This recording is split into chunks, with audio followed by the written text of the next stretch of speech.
Daily takes. Uh, Kawhi is still not a Laker. Kawhi is still not on anybody's basketball team right now. Kawhi is in fucking Canada getting followed. I have a new life. I've grown three different life goals by this free agency period. One, I want to be able to turn down a $221 million contract. I want to have the option to turn that shit down. That is a life goal. Like, I'm sorry, I'm gonna laugh about Kevin Durant turning down $221 million to get the fuck out of Golden State for the rest of my life. He turned down Julius Randle. He left a Julius Randle contract on the table to get the fuck away from the Bay. I am going to laugh about that forever. Forever. But, oh, and Nugo, I gotta get followed. My plane has to get tracked at one point in time in life. And like I have to get followed by helicopters. That's just fire. That's two new goals I have. But again, Pavy Daily Takes. We'll be doing this show. We have takes. Remember last year I had I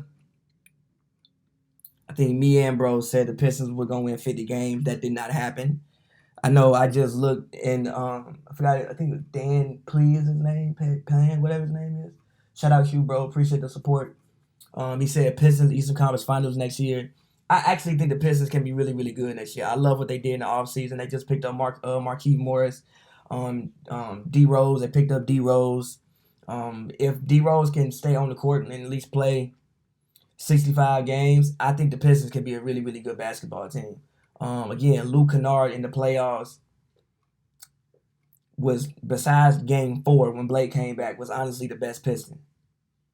I think if Luke Kennard can come and take that step, Luke Kennard can come in and give you like 13, 20 average this year. Luke Kennard averaged, let me check real quick.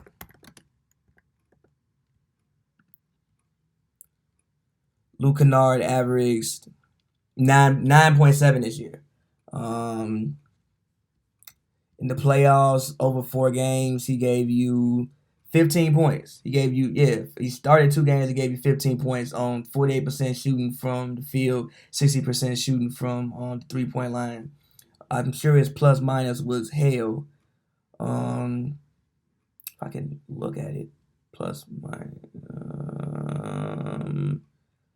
I don't see it, but I'm sure it was bad because they were getting blown out in every game. But still, like when I was watching, I'm like, yo, okay, like I understand why they drafted Luke Kennard. So if you can put him next to D Rose, D Rose can create some driving lanes for him.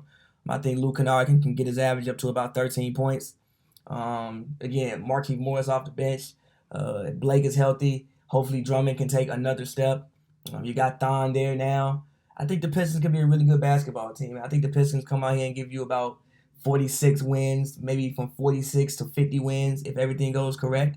And and also it's like a 2-year deal for D Rose, so he gets to kind of grow within that team. It's not just like I'm playing it for 1 year and I don't know what I'm doing. You kind of feel comfortable, like that at least you think you're gonna be there for a second. It's right by it's by the crib. It's by Chicago. To the point where I used to drive to Detroit every summer. That was a point in time in my life in which I drove to Detroit every month by myself.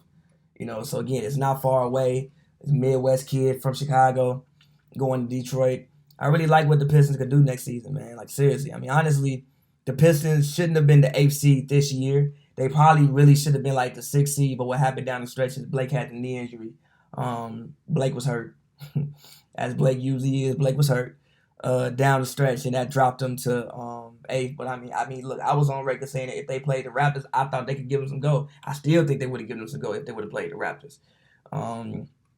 Even though the Raptors won the championship, I still think that if Blake is healthy, I think if Blake is healthy, they even take 2 games from the Bucks.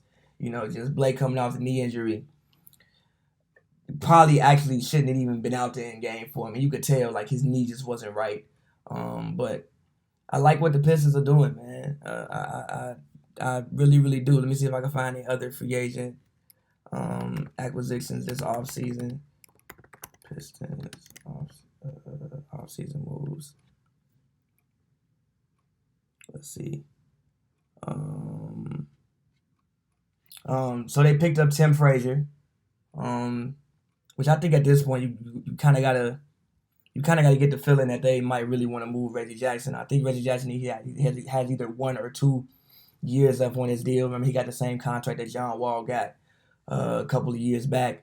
I think at this point you probably, look, if D Rose comes in and shows that he can be healthy, I think at some point in time around the trade deadline or maybe even before, you probably look to move, see if you can move and maybe get a wing. I don't know who their starting wing is, but I think a wing would be very, very important for them. Maybe you try to go out and get like I said, get you a small forward or something like that. But yeah, I genuinely think that the Pistons can have a pretty good season, man. Seriously, I do. Again, we're not talking finals, nothing like that for the Pistons. But again, I'm not the person who thinks that if you don't win a championship, you didn't have a successful season. If you're the Pistons, you just want to play meaningful basketball again. Like literally, I think the Pistons haven't won a playoff game in what, like 12 years or something like that. If I'm not mistaken, at this point, probably 12 years. You just want to play meaningful basketball, literally. Like you got the new stadium downtown. You brought Blake in. You brought D Rose in. You got Drummond there. You just want to be able to put people in the seats, play meaningful basketball, and get you some playoff revenue. And I think with this team, they can make a second round appearance depending on who they play in the first round of the playoffs. I think that they can be pretty good. Now, granted, like I said, not talking about finals, not really even talking about conference finals. I think that the East also got better. Like I said, I think the Pacers got better depending on if Oladipo can come back and be 100%. I think the Pacers got better. If the Raptors can keep Kawhi, obviously the Raptors will still be the Raptors. They have a great chance to repeat. I think the Bucks got bigger.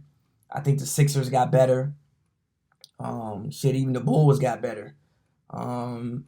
So it definitely, like, the East got tougher. The league as a whole, I think, got tougher. I don't think there's really any team besides Charlotte that you look at and you like, yo, I don't know what y'all about to do. Like, if you look at on paper, I think Charlotte would be the clear worst team in the league next season. Unless guys like Malik Monk, Miles Bridges can take a step up, then, maybe they can get to 30 games. But on paper, they're probably the only team where you like, yo, I have no idea what y'all doing. It's just them. Everybody else, for the most part, I think pretty much helped themselves this offseason. Except for the Magic. I don't think the Magic had a great signing either, unless they're trying to move Aaron Gordon, which would be somebody I wouldn't be mad if the Pistons called up the Magic about Aaron Gordon.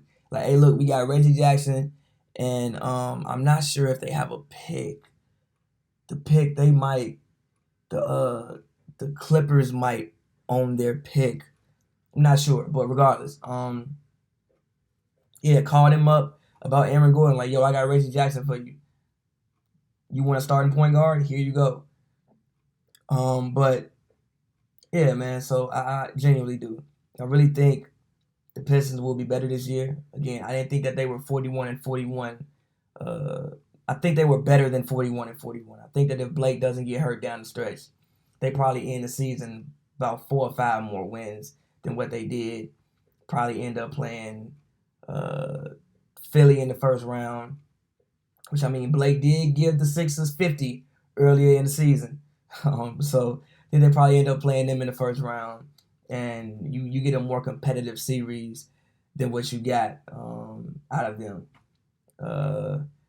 So again, I'm not gonna spend too long on this today. I'm waiting for Kawhi to sign. I'm about to get off and go on Kawhi watch again. Honestly, I'm getting exhausted with it. Like, I don't really care where this man goes. Just don't do. I just hope the Warriors don't do no light year shit and this motherfucker wind up in Golden State. Wherever else the man want to wind up, I do not care. Do not care. Do not care. I remember, if y'all saw the stream yesterday, I think TPJ was discussing that we had heard something about like a sign and trade for somehow Kawhi, which I'm sure got discussed. Like, if you're the Warriors, you have to at least call and try. And I don't know how 100% true, how much of a actuality it would have been, or like how realistic that would have been. But I definitely think that I think the Warriors probably called and picked up the phone and at least tried to see if this was possible. So hopefully we don't see nothing like that happen. Other than that, I don't give a damn where the man go. I just want the man to get signed. At this point, I want to know where Melo going. Y'all want to know where Kawhi going. I want to know where Melo going. But Pavi's Daily Takes, again, like I said, not gonna spend too long on it today. Pavi's Daily Takes. Talk to you guys tomorrow.